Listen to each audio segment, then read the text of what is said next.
কারণ বোতল না খাইলে এত পাগল হতে পারে না।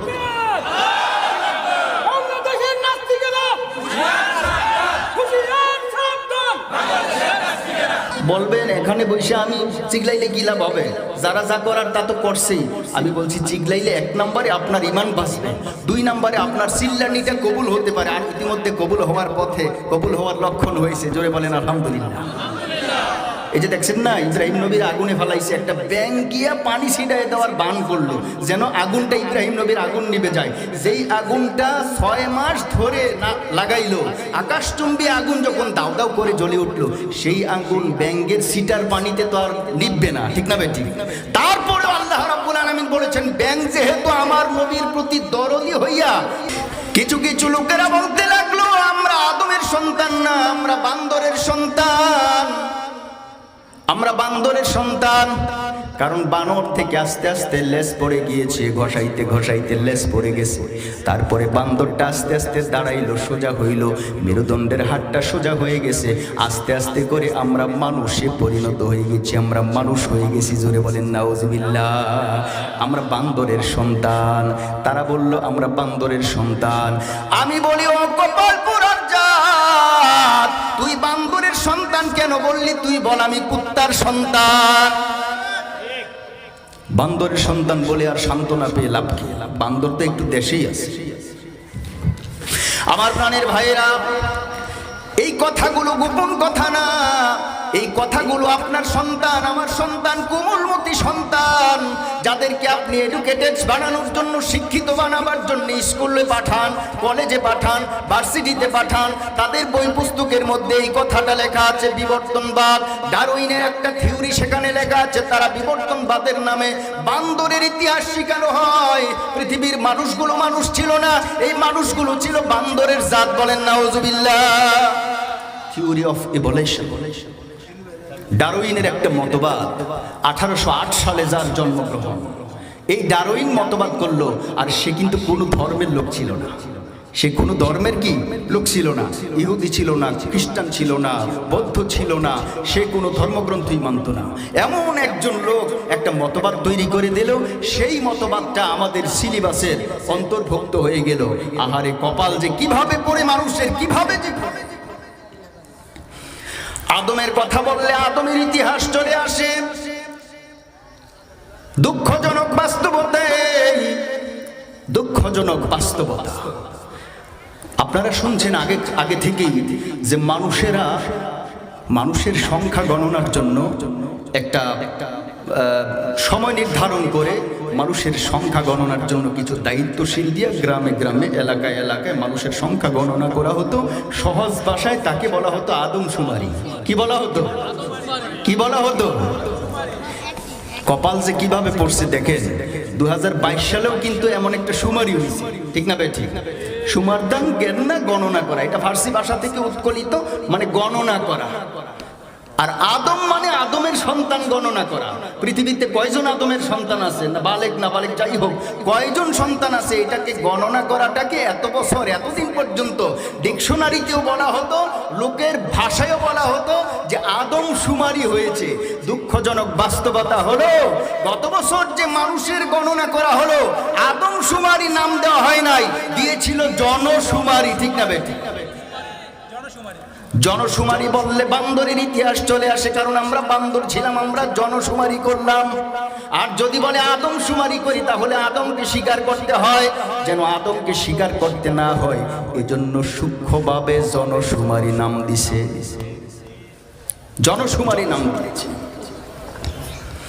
আমার প্রাণের ভাইয়েরা, কোমলমতি ছাত্রছাত্রীগুলোকে, যাদেরকে আমরা স্কুলে পাঠাই শিক্ষা গ্রহণ করার জন্য, যাদেরকে কলেজের মধ্যে পাঠাই শিক্ষা গ্রহণ করার জন্য, এলাকার উন্নয়ন করার জন্য, পিতামাতার সেবা করার জন্য, তারা যখন বই থেকে বিবর্তনবাদ পড়বে, ডারউইনের থিওরি পড়বে, evolution of theory of evolution পড়বে, তখন তারা বাড়িতে এসে আপনাকে বলবে আপনি নামাজি, আপনি হাজি সাহেব, আপনি গাজী সাহেব, আপনি খুব ভালো মানুষ। কিছুদিন পরে আপনার সন্তান এসে বলবে, বাবা জানো নি, তুমি কিন্তু মানুষ ছিলা না, তুমি কিন্তু কিছুদিন আগেও বান্দরের জাত ছিলা। কারণ আপনার সন্তানকে এটা শিখানো হচ্ছে। হাতে হাতে বই পৌঁছে গেছে, ইতিমধ্যে হাতে হাতে পৌঁছে গিয়েছে।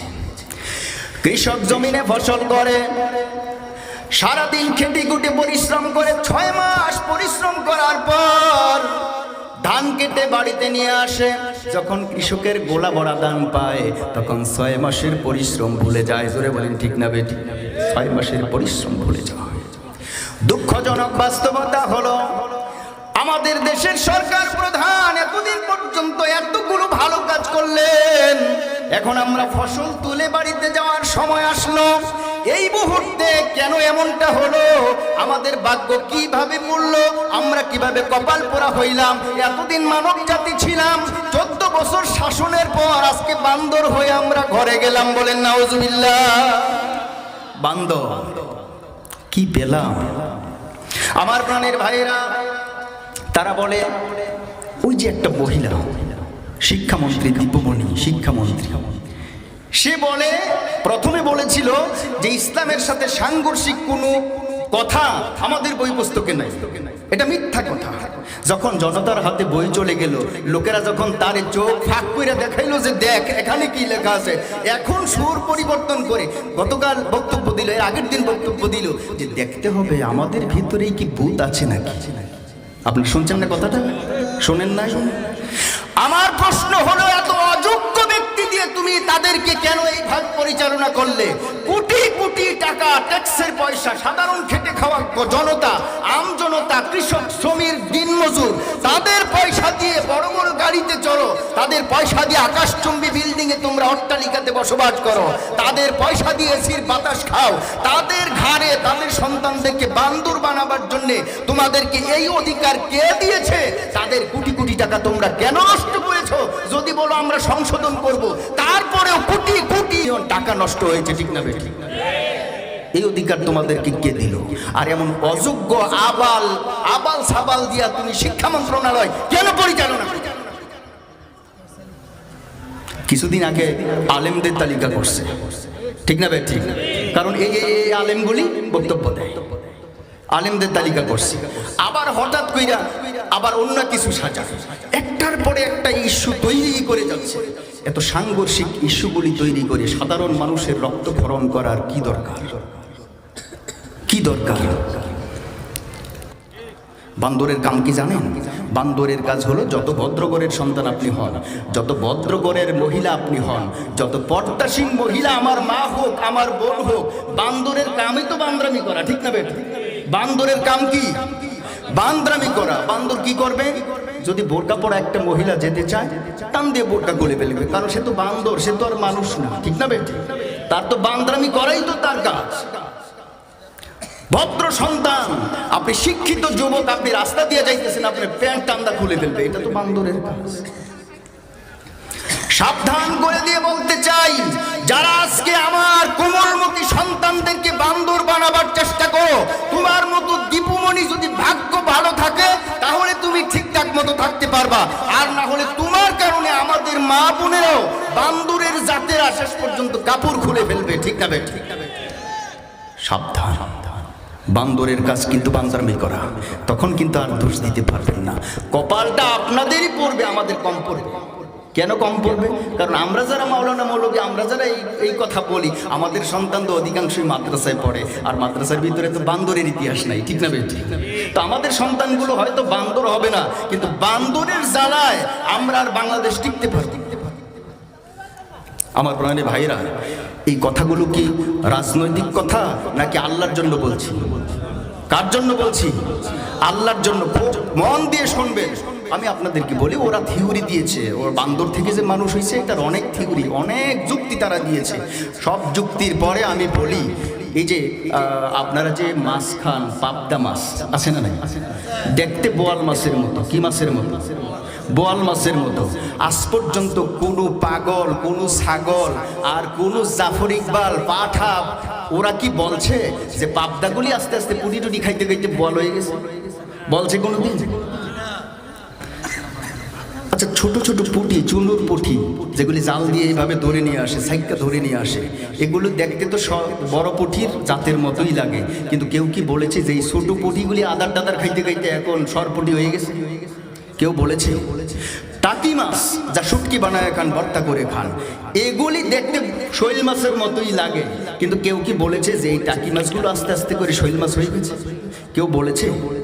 তাহলে ডারউইন যে এই মতবাদ কয় বোতল খাইয়া লেখছে, আর বাংলাদেশের বই পুস্তকের মধ্যে মুসলমানদের সন্তানদেরকে শিখাবার জন্য বান্দর থেকে মানুষ হয়েছে, ওরা যে কয় বোতল খাইয়া এই বইয়ের অনুমোদন দিছে আল্লাহরে ছাড়া কেউ জানে না, ঠিক না ভাই? কারণ বোতল না খাইলে এত পাগল হতে পারে না।